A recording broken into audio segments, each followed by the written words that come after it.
As you know, many in the GOP are laying blame on the Biden administration in the wake of that recent deal to unfreeze Iranian assets that were unfrozen for humanitarian purposes in return for the release of those American hostages. Here's what Steve Scalise, one of the candidates for Speaker, put out yesterday. The Biden administration must be held accountable for its appeasement of these Hamas terrorists, including handing over billions of dollars to them and their Iranian backers. Your response? Well, look, I'm not going to comment on specific comments by individuals. I can say this. It's unfortunate that some are, in effect, saying things that may be motivated by politics at a time when so many lives have been lost and Israel remains under attack. And the facts are these, and should be well known. This involved Iranian resources, not American taxpayer dollars. These were resources that Iran had acquired from the sale of its oil that were stuck in a bank. In this case in South Korea. They have always been entitled to use those funds under our law and under our sanctions for humanitarian purposes, and the funds were moved from one bank to another to facilitate that. By the way, not a single dollar from that account has actually been spent to date, and in any event, it's very carefully and closely regulated by the Treasury Department to make sure that it's only used for food, for medicine, for medical equipment. So some who are advancing this false narrative, they're either misinformed or they're misinforming, and either way it's wrong. Are we in for a long war? The challenge for Israel and the challenge for all who support Israel and oppose horrific acts of terrorism is, again, to take measures that provide for accountability for what's happened and also to do our best to ensure that this doesn't happen again. And that is likely to take some time, and it's fraught with very difficult decisions for the Israelis to make. I don't want to speculate, get ahead, get into hypotheticals, but this is, now we're 24 hours or so into this. As I said, there remains intense fighting in the Gaza area, and the focus has to be on helping Israel recover the territory that has been taken briefly by Hamas, protecting its citizens, and taking whatever measures are necessary to avoid this repeating itself. This has been a very, very troubling few days for most people around the world, especially for those in Palestine and Israel. Like, no one expected something like this to happen. And when a thing as horrible as this happens, people are forced to ask themselves many questions. How can humans descend into this kind of entity? How can humans go so low? Is there no limit to what humans can do? The horrifying event in Israel has let all of us understand how terrible some humans can be. And I hope that the people who committed these atrocities have their day in court, have their day to face the law, have their day to answer for what they did. Hamas had no right to do this to the people of Israel. They had no right at all. And so it goes to Israel. Now, Israel is heavily bombarding Gaza. Israel has put Gaza under a siege. Israel has cut off power, water, and food supply to the 2.3 plus or minus people in Gaza. And I'm sure that this goes against the United Nations rule of war. You cannot give collective punishment to a people. You cannot do that. Even in war times, you cannot deprive people of basic need for survival. You cannot cut off food supply. You cannot cut off water supply. You cannot deprive them. You cannot starve them to death. That is against the law. That is criminal. And my only hope is that A day will come when Israel will be called to account.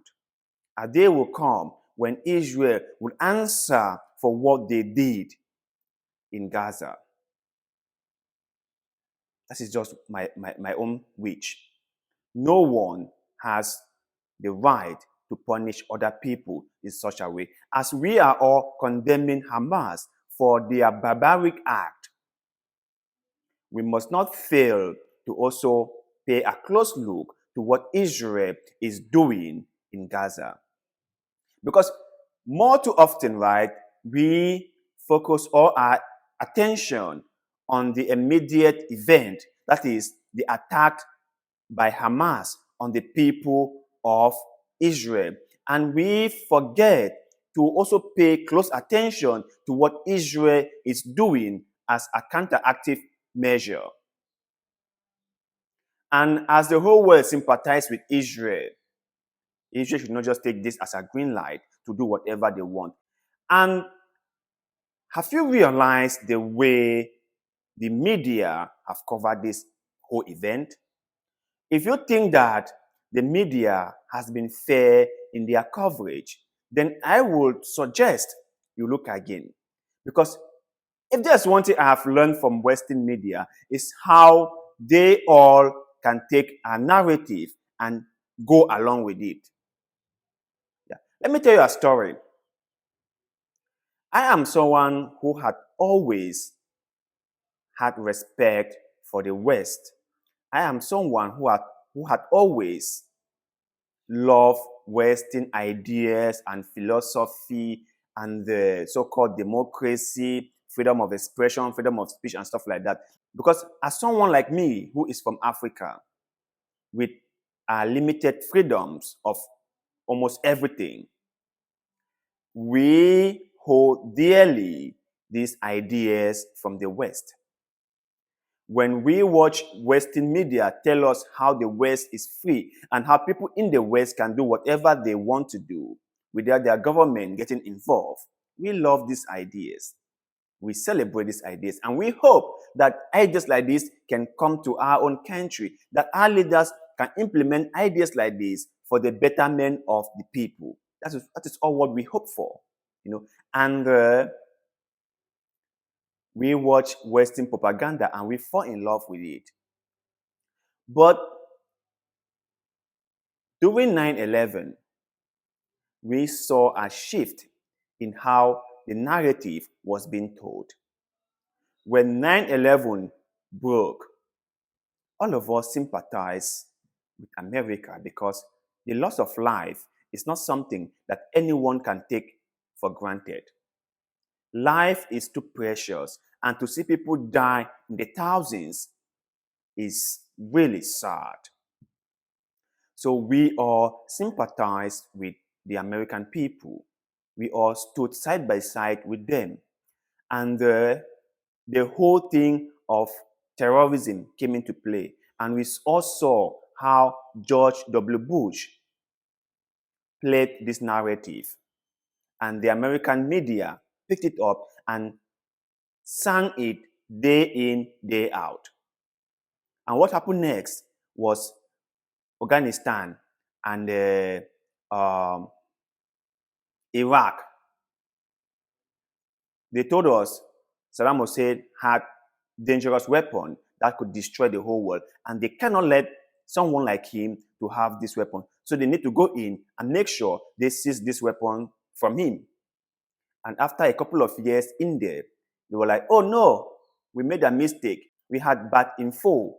And actually, there aren't any of those things we thought were there. But nevertheless, we have rescued the people from this authoritarian.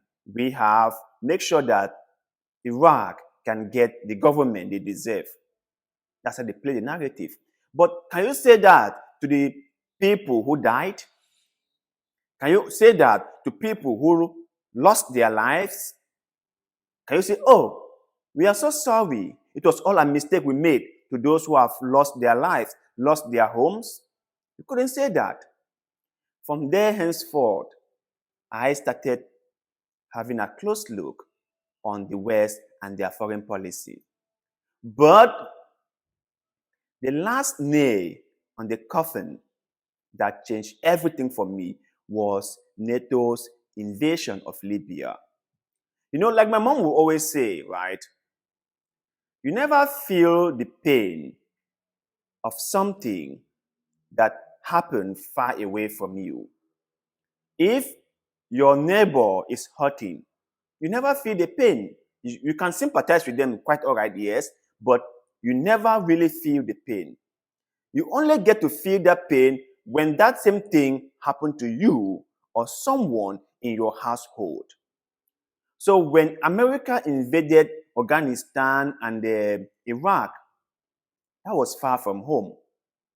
We from the African continent could only sympathize with the people in Afghanistan and Iraq. But when it happened in Libya, a country on the African soil, that was too close to home. And that was the last nail in the coffin. Then I really saw the West for who they are. Now, do not get me wrong. They've done so well for their people. They've done so well to let the people know they have freedom of speech, freedom of expression, and they can express themselves the way they want. They've done so well in doing that. But their foreign policy has never been to the betterment of those countries they pretend to be protecting. The issue in Libya is still fresh in our hearts. And we, the Africans, came to see them for who they really are. That is why I'm saying that all these things in Israel versus Hamas and Gaza, it might just be another game in play. It might just be that we are not seeing the larger picture because there's always a game in play. But mindful, maybe 5, 10, or 20 years from now, we might get the real story as we are getting the real story about Iraq. But you guys out there, let me know your take on Western ideas and Western philosophy. And do you think that the West have practiced what they preach? Do you think that the Western foreign policy has been to the betterment of those countries they pretend to be protecting? Or it has just been for them to glorify themselves and make themselves look more superior? Please share your thoughts and opinions with us in the comment section below, because like always, we love hearing what you have to say. And also, don't forget to like this video, share this video, follow our Facebook page, and most importantly, subscribe to this channel, because little bit of good will, the one you're doing just now, help us a lot, and we shall ever be grateful to you. So thank you very much for doing just that. And like always, see you in the next one.